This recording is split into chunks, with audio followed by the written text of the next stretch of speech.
Sir ತಮ್ಮ ಹೆಸರು? ಚಂದನ್. ಹೌದಾ, ಎಷ್ಟು ದಿವಸದಿಂದ ಇಲ್ಲಿ ವಾಕಿಂಗ್ ಮಾಡ್ತಾ ಇದ್ದೀರಾ? 4-5 years. ಓಕೆ ಸರ್, ಇಲ್ಲಿ ವಾಟ್ರದ್ದು ಏನಾರು ಕಂಪ್ಲೇಂಟ್ಸ್ ಇತ್ತಾ ಸರ್ ಫಸ್ಟು? ಮುಂಚೆ ಏನಿರಲಿಲ್ಲ, ಬಟ್ ಒಂದು ಆ ಸ್ಟ್ರೆಚ್ಚಲ್ಲಿ ಸ್ವಲ್ಪ ಅಲ್ಲಿ ಸ್ಮೆಲ್ ಇತ್ತು. ಓಕೆ, ಸ್ವಲ್ಪ ಅಲ್ಲೆಲ್ಲ ಪಾಚಿ ಎಲ್ಲ ಕಟ್ಟಿತ್ತು. ಇವಾಗ ಯಾವ ಥರ ಇದೆ ಸರ್? ಇವಾಗ ಎಲ್ಲ ನೀಟ್ ಆ್ಯಂಡ್ ಕ್ಲೀನ್ ಆಗಿದೆ. ಇವಾಗ ಸ್ವಲ್ಪ ಫುಲ್ ಪಾತ್ ಎಲ್ಲ ಕ್ಲಿಯರ್ ಆಗಿ ವರ್ಕ್ ಮಾಡಿ. ವಾಟರ್ ಕಂಡೀಷನ್ ಎಲ್ಲ ಹೇಗಿದೆ ಸರ್? ಎಲ್ಲ ಚೆನ್ನಾಗಿದೆ, ಪರವಾಗಿಲ್ಲ. ಸ್ಮೆಲ್ ಆ ಥರ ಪಾಚಿ ಕಟ್ಟೋದೆಲ್ಲ ಕಂಟ್ರೋಲ್ ಆಗಿದೆ. ಸರ್ ತಮ್ಮ ಹೆಸರು?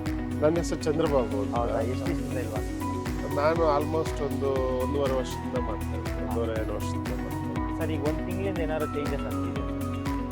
ಅದೇ ನನಗೆ ನಾವು ರೆಗ್ಯುಲರ್ ಆಗಿ ಬರ್ತಾ ಇರೋದಿಲ್ಲ, ಸೊ ಕಲರ್ ಅಂತೂ ನಮಗೆ ಅಷ್ಟೊಂದು ಡಿಫ್ರೆನ್ಸ್ ಕಾಣಿಸ್ತಾ ಇಲ್ಲ, ಬಟ್ ಸ್ಮೆಲ್ ಅಂತ ಕಮ್ಮಿ ಆಗಿದೆ. ಸ್ಮೆಲ್ ಕಮ್ಮಿ ಆಗಿದೆ, ಮತ್ತೆ ವಾಟರ್ ಡ್ರೈ ಆಗೋದು ಜಾಸ್ತಿ ಆಗಿದೆ. ಸರ್, ವಾಟರ್ ಏನು ಡ್ರೈ ಆಗುತ್ತೆ ಅಂದ್ರೆ ಕೆಳಗಡೆ ಆಲ್ಗೇಸ್ ಇರುತ್ತೆ ಸರ್, ಓಕೆ, ಫುಲ್ ಪಾಚಿ ಕಟ್ಕೊಂಡಿರುತ್ತೆ. ಹೌದು. ನಮ್ಮ ಬೆಸಿಲಸ್ ಬ್ಯಾಕ್ಟೀರಿಯಾ ಆಡ್ ಮಾಡೋದ್ಮೇಲೆ ಆ ಪಾಚಿನ ತಿನ್ನಕ್ ಶುರು ಮಾಡುತ್ತೆ. ಆ ಪಾಚಿನ ತಿನ್ನಕ್ ಶುರು ಮಾಡುತ್ತೆ ನಮ್ಮ ಬ್ಯಾಕ್ಟೀರಿಯಾ. ಅವಾಗ ಏನಾಗುತ್ತೆ, ವಾಟರ್ನ ಸಾಯಿಲ್ ಫುಲ್ ಅಬ್ಸರ್ವ್ ಮಾಡಿದಾಗ ಕೆಳಗಡೆ ಸಾಯಿಲ್ ಒಳಗಡೆ ಹೋಗ್ತದೆ. ಅವಾಗ ಏನಾಗುತ್ತೆ, ಅಕ್ಕಪಕ್ಕ ಇರೋ ಮನೆಗಳಿಗೆ ಸೋರ್ಸ್ ಬೋರ್ವೆಲ್ಗೆ ಸೋರ್ಸ್ ಜಾಸ್ತಿ ಕಾಣಿಸ್ತಾ ಇದೆ. Okay okay, very good. ಅದು ನಮಗೆ ಗೊತ್ತಾಗ್ಲಿಲ್ಲ, ಬಟ್ ಅದು ಜಾಸ್ತಿ ಗೊತ್ತಾಗ್ತಾ ಇದೆ ಈಗ. ಇದು ಡ್ರೈ ಆಗೋದ್ರಿಂದ ಆ ತರ ಆಗ್ತಾ ಇದೆ. ಹೌದು ಸರ್, ಹೌದು. ಬಟ್ ಸ್ಮೆಲ್ ಎಲ್ಲ ಕಂಟ್ರೋಲ್ ಆಗಿದೆ. ಕಂಟ್ರೋಲ್ ಆಗಿದೆ. Thank you. Thank you.